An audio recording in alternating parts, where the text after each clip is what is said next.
Hello everyone, welcome back to my channel. সবাই কেমন আছেন? আশা করছি সবাই অনেক ভালো আছেন। আমাদের চ্যানেলের আরেকটি নতুন ভিডিও নিয়ে হাজির হয়ে গেলাম। আজকে তৈরি করে দেখাচ্ছি ম্যাঙ্গো কেকের একটি সহজ রেসিপি। তো চলুন কথা না বাড়িয়ে ঝটপট এই মজাদার রেসিপিটি দেখে ফেলি। ভিউয়ার্স, সাবস্ক্রাইব লেখা লাল বাটনটিতে ক্লিক করে সাবস্ক্রাইব করে রাখুন এবং আমাদের চ্যানেলে সকল ভিডিওর আপডেট পেতে পাশের নোটিফিকেশন বেল চিহ্নটিতে প্রেস করে আমাদের সাথেই থাকুন। কেক তৈরির জন্য নিয়ে নিয়েছি 1 কাপ পরিমাণ মিষ্টি আম, নিয়ে নিচ্ছি 1/4 কাপ চিনি, 1/4 কাপ রান্নার তেল আর একটা ডিমটা অবশ্যই রুম টেম্পারেচারে রাখতে হবে। এবার এই উপকরণগুলো একসাথে খুব ভালো করে ব্লেন্ডারে ব্লেন্ড করে নিচ্ছি। ব্লেন্ডারে খুব ভালো করে ব্লেন্ড করে নিয়ে নেওয়া হয়ে গেলে এবার একটা বোলে ঢেলে নিচ্ছি।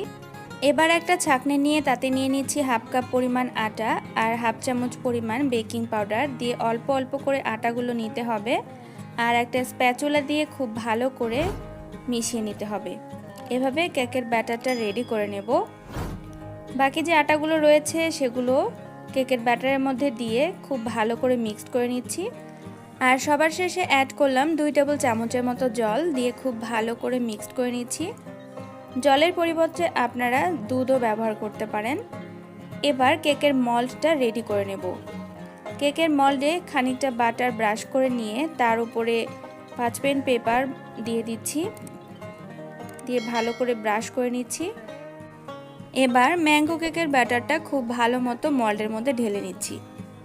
এবার কেকের মল্ডটাকে ধরে একটু ট্যাপ করে নিচ্ছি যাতে ভেতরে যদি কোনো বাবলস জমে থাকে তাহলে সেগুলো বেরিয়ে আসবে। চুলাতে একটা কড়াই বসিয়ে একটা স্ট্যান্ড দিয়ে ঢাকনা দিয়ে ঢেকে প্রিহিট করে নেব 5 মিনিট। 5 মিনিট পরে কেকের মল্ডটা বসিয়ে নিয়ে ঢাকনা দিয়ে ঢেকে চুলার জালটা একদম লোতে রেখে কেকটা বেক করে নেব প্রায় 30 থেকে 40 মিনিটের মতন। আমি কিছু কাজু বাদামের টুকরো আর চকলেট চিপস উপরে ছড়িয়ে দিচ্ছি, এটা শুধুমাত্র সৌন্দর্যের জন্য, আপনারা চাইলে স্কিপ করতে পারেন।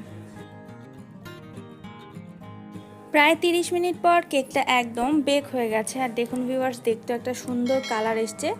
এবার আমি একটা স্টিক দিয়ে একটুখানি ভেতরটা দেখে নিব কেকটা ভালো মতো হয়েছে কিনা। কেকটা একদম ভালোভাবে বেক করা হয়ে গেছে। কেকটা একদম ঠান্ডা হয়ে গেছে। এবার আমি কেকটাকে নামিয়ে নিচ্ছি। কেকটা খুবই ইজিলি মল থেকে বের হয়ে আসছে আর এবার পেছনের যে কাগজটা রয়েছে সেই কাগজটাকে আমি তুলে নিচ্ছি। আশা করছি রেসিপিটা আপনাদের কাছে খুবই সহজ লেগেছে আর সহজ লাগলে রেসিপিটা অবশ্যই বাসায় তৈরি করে ফেলতে পারেন, কারণ এখন সবার বাসাতেই অ্যাভেলেবেল আম রয়েছে। তো কেকটা কিন্তু খেতেও খুবই ভালো হয়েছে। এবার আমি একটুখানি কেটে দেখাচ্ছি কেকের ভেতরটা কেমন হয়েছে। কেকটা কিন্তু খুবই ভালো হয়েছে আর এটা খেতেও কিন্তু দুর্দান্ত। তো অবশ্যই বাসায় আপনারা ট্রাই করবেন আর কমেন্টের মাধ্যমে লিখে জানাবেন আপনাদের রেসিপিটা কেমন হলো। সবাইকে অনেক ধন্যবাদ আজকের এই রেসিপির ভিডিওটা দেখার জন্য। সবাই অনেক ভালো থাকবেন।